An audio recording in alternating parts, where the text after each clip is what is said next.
Sa ngalan ng Ama, Anak, at Espiritu Santo. Amen. Panginoon, hinihiling po namin sa ngayong araw, nabasbasan niyo po at gabayan ang mga taong sasama sa parada. Basbasan niyo rin po ang aming tumatakbong kapitan na si Boyet Perez at ang kanyang pitong at mga sumasamang kagawad para sa harapang ito.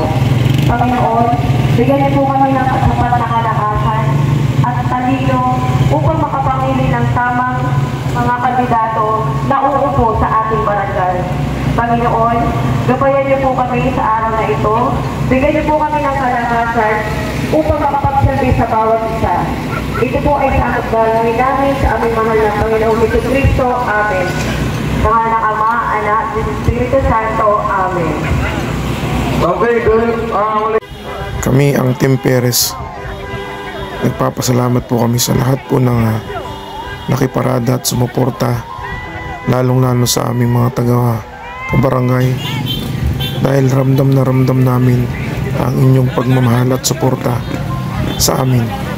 Asahan niyo po na pag kami ang nayalal dyan bilang opisyalis ng ating barangay, gagawin po namin kung ano po yung nararapat para sa inyong lahat.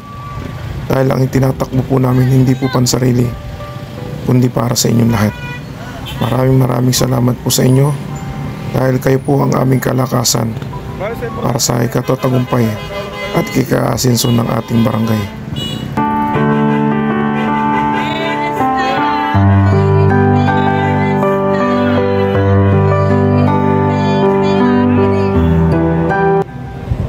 Mga minamahal namin mga kabarangay, sana po magkaisa po tayo at sana iboto po natin kung sino po ang nararapat maglingkod sa ating barangay.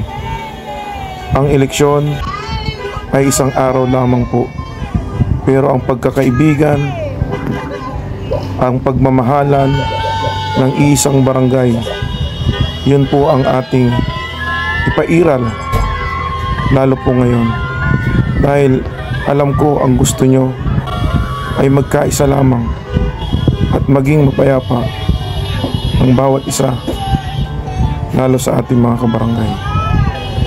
Maraming salamat po sa inyo. Sana po sino man po ang manalo at mayalal, ayun po ang ating susundin at igalang po natin. Mga kabarangay po namin, salamat po sa suporta at pagmamahal. Kami ang Team Perez, maglilingkod ng tapat at maasahan. Maraming salamat po.